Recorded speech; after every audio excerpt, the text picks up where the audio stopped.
മാനന്തവാടിയിലെ ആളെക്കൊല്ലി കാട്ടാന ബാവലി കോളനി പരിസരത്ത് തന്നെ തുടരുകയാണ്. ഇന്ന് രാവിലെ 6:30 മണിക്ക് റേഡിയോ കോളറിൽ നിന്ന് സിഗ്നൽ ലഭിച്ചു. പ്രദേശത്തെ മൂടൽമഞ്ഞ് മാറിക്കിട്ടിയാൽ ആനയെ മയക്കുവെടി വയ്ക്കാൻ ദൗത്യം ആരംഭിക്കുമെന്ന് ദീപക് തർമ്മടം റിപ്പോർട്ട് ചെയ്യുന്നു. ഞാൻ നേരത്തെ പറഞ്ഞ കാര്യമാണ്. ദീപക് ലൈവിൽ വരികയാണ് കോഴിക്കോട് നിന്ന്. Deepak, good morning.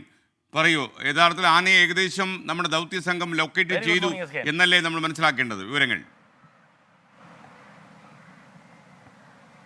SKN very good morning. അങ്ങനെ തന്നെയാണ് ആ കാര്യത്തിലുള്ള ഏറ്റവും ഒടുവിലത്തെ വിവരം. കാരണം ഇന്നലെ വൈകിട്ടതിന് ശേഷം ഈ സിഗ്നൽ ലഭ്യമായിട്ടുണ്ടായിരുന്നില്ല.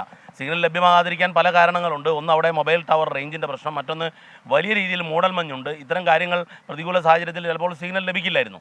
പക്ഷേ ഇന്നിപ്പോൾ 6:30 മണിയോടെ സിഗ്നൽ ലഭിച്ചിരിക്കുന്നു എന്നുള്ളതാണ് വനം വകുപ്പിൻ്റെ തലപ്പത്ത് നിന്ന് നമുക്ക് ലഭിച്ച വിവരം. മാത്രവുമല്ല, ആ സിഗ്നൽ പ്രകാരം ഇന്നലെ വൈകിട്ട് കണ്ട സ്ഥലത്തിന് ഏറെ അകലെയല്ലാതെ തൊട്ടരികിൽ തന്നെ ഈ കോളനിയുടെ പരിസരത്തിൽ, ബേലൂർ കോളനിയിലെ പരിസരത്ത് തന്നെ ഈ ബേലൂർ മഗ്ന എന്ന ആനയുണ്ട് എന്നുള്ളതാണ് സ്ഥിരീകരിച്ചിരിക്കുന്നത്. വനം മന്ത്രി ഇക്കാര്യത്തിൽ കർശനമായ നിർദ്ദേശം നൽകിയിരിക്കുന്നു. എത്രയും വേഗം തന്നെ മയക്കുവെടി വെക്കുകയും ചട്ടങ്ങൾ പാലിച്ചുകൊണ്ടുള്ള മയക്കുവെടി വെച്ച് ഇതിനെ സുരക്ഷിതമായ മറ്റൊരു കേന്ദ്രത്തിലേക്ക് മാറ്റുക എന്നുള്ള ദൗത്യത്തിലേക്കാണ് ഇപ്പോൾ വനം വകുപ്പ് കടക്കുന്നത്. നമുക്ക് ലഭ്യമാകുന്ന സൂചന അനുസരിച്ച് മൂടൽമഞ്ഞ് മാറിയാൽ ഉടൻ തന്നെ ഈ ദൗത്യത്തിലേക്ക് വനം വകുപ്പ് ദൗത്യസംഘം കടക്കുമെന്നുള്ളതാണ്. SKN, എന്നാൽ അതേ സമയത്ത് തന്നെ ഇത് രാഷ്ട്രീയമായി വലിയ രീതിയിലുള്ള വിവാദമാകുന്നു. പ്രതിപക്ഷം ഇന്ന് ഈ വിഷയം ഏറ്റെടുക്കുന്നു. പ്രത്യേകിച്ചും പ്രതിപക്ഷ നേതാവും അതുപോലെ തന്നെ KPC പ്രസിഡന്റ് K സുധാകരനും നയിക്കുന്ന സമരാഗ്നി യാത്ര ഇന്ന് വയനാട്ടിലേക്ക് കടക്കുന്നു. പ്രതിപക്ഷം ഈ വിഷയത്തിൽ നിയമസഭയിൽ അടിയന്തര പ്രമേയം ഉന്നയിക്കുന്നു. ഇന്ന് 12 മണിയോടെ KPCC പ്രസിഡന്റ് വാർത്താ സമ്മേളനവും വിളിച്ചിട്ടുണ്ട്.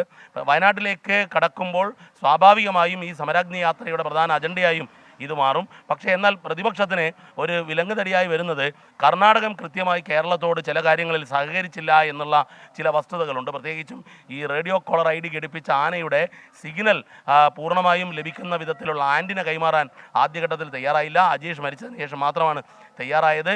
എന്നാൽ കേരളമാണെങ്കിൽ കർണാടകത്തെ ശക്തമായി വിമർശിക്കാനും തയ്യാറായില്ല. അപ്പോൾ ഇങ്ങനെ ഒരു രാഷ്ട്രീയ പ്രശ്നങ്ങൾ കൂടി ഇതിലേക്ക് വരികയാണ് SKN. ഏതായാലും ആനയുടെ ഏറ്റവും ഒടുവിലത്തെ ലൊക്കേഷൻ ലഭിച്ചു. മയക്കുവെടിയിലേക്ക് കടക്കും. അതേ സമയത്ത് തന്നെ T സിദ്ദിഖ് ഈ അടിയന്തര പ്രമേയം നൽകിയതിനെ തുടർന്ന് വയനാട്ടിലേക്ക് ഈ യാത്ര കൂടി എത്തുമ്പോൾ ഈ രാഷ്ട്രീയ വിവാദം കൊഴുക്കുമെന്ന്, ആനക്കാര്യത്തിൽ രാഷ്ട്രീയ വിവാദം കൊഴുക്കുമെന്ന് ഉറപ്പാണ് SKN. Okay, thank you. Deepak തർമ്മടമാണ് പറഞ്ഞത്.